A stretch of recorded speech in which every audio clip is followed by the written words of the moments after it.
भारत तक अब नए अंदाज में। This video is brought to you by Yakult.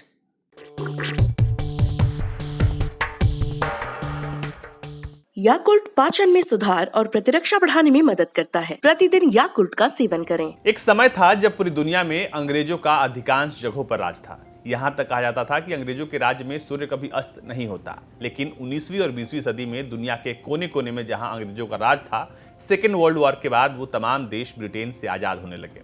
आज भी दुनिया में ऐसे कुछ देश हैं जहां पर आजादी के बाद भी उनके राज्य की प्रमुख जो हैं वो ब्रिटेन की महारानी एलिजाबेथ हैं। लेकिन आखिर वो देश कौन से हैं? लेकिन आपको बता दें कि एक देश ऐसा भी है जो अब पूरी तरीके से आजाद होने वाला है। वो अब ब्रिटेन साम्राज्य के अंदर नहीं होगा और वो देश है कैरेबियाई देश बारबाडोस। जी हाँ, बारबाडोस अब ऐसा देश नहीं होगा जहां पर ब्रिटेन का राज होगा, बल्कि उसने अपने आप को पूरी तरीके से गणराज्य बनाने का फैसला कर लिया है और अपने लिए राष्ट्रपति का चुनाव भी कर लिया है।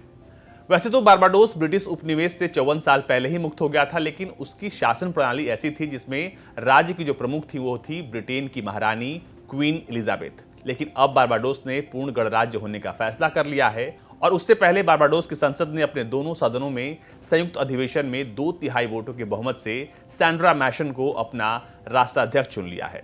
72 साल की डैम सैंड्रा मैसन अब 30 नवंबर को बारबाडोस के राष्ट्रपति पद की शपथ लेंगी और ब्रिटेन से अपने देश की आजादी की 55वीं सालगिरह पर वो ये पद संभालेंगी। वो बारबाडोस की पहली महिला राष्ट्रपति होंगी जो साल 2018 से अब तक वहां के गवर्नर जनरल के पद पर तैनात थी और अब वो वहां की राष्ट्रपति होंगी। यहाँ की सरकार ने पिछले साल ही गणतंत्र बनने का फैसला किया था, लेकिन अब जाकर इस फैसले को जो है वो अमलीजामा पहनाया जा रहा है। बारबाडोस की सरकार के बयान में कहा गया था कि अब समय आ गया है कि बारबाडोस पूरी तरीके से अपना कॉलोनियल हिस्ट्री जो है उसे पीछे छोड़ दे। इस बदलाव की सिफारिशें काफी पहले ही साल 1998 में कर दी गई थी, लेकिन यह घोषणा बारबाडोस के संसद के हाउस ऑफ असेंबली और सीनेट के संयुक्त अधिवेशन के बाद आया है और इस फैसले को देश के प्रधानमंत्री ने बहुत ही ऐतिहासिक क्षण बताया है। आपको बता दें कि इस पूरे कार्यक्रम के लिए प्रिंस चार्ल्स जो हैं वो खुद बारबाडोस पहुंचे हैं और वहां पर एक भव्य समारोह जो है 2 दिवसीय वहां पर उसका आयोजन हुआ है और वहां पर प्रिंस चार्ल्स जो हैं वो बारबाडोस को जब वो रिपब्लिक बनेगा तो उसके गवाह बनेंगे। आपको बता दें कि बारबाडोस में 2 दिवसीय जो समारोह है आज उसका पहला दिन है और आज वहां पर नेशनल सर्विस ऑफ थैंक्सगिविंग के लिए एक खास समारोह का आयोजन किया गया। यहाँ पर नए रंग रूप में वहाँ की मिलिट्री दिखी। इसके अलावा यहाँ पर जो नई राष्ट्रपति होंगी डैम सैंड्रा मैसन, इसके अलावा प्राइम मिनिस्टर मिया मॉटले और चीफ जस्टिस सर पैटरसन जो हैं वहाँ पर मौजूद थे। इसके अलावा वहाँ पर त्रिनिदाद और टोबैगो के प्रेसिडेंट भी थे और उनकी मौजूदगी में आज एक भव्य समारोह जो है वो उसका आयोजन यहाँ पर किया गया। आपको बता दें कि 400 साल पहले ब्रिटिश साम्राज्य का पहला जहाज जो है वो कैरेबियाई द्वीप पर पहुंचा था और तब से लेकर अब तक ये ब्रिटिश साम्राज्य के अंतर्गत काम करता था और ये जो द्वीप था वो शुगर केन यानी कि गन्ने के लिए बड़ा मशहूर था और उस समय में अंग्रेज यहाँ से गन्नों की सप्लाई किया करते थे बाहर। और अब जाकर कह सकते हैं कि 400 साल के बाद ये जो देश है वो पूरी तरीके से गणराज्य बन जाएगा। आपको बता दें कि बारबाडोस 2,85,000 की जनसंख्या वाला द्वीप है। ये कैरेबियाई द्वीपों में से सबसे अधिक जनसंख्या और समृद्ध देशों में से एक है।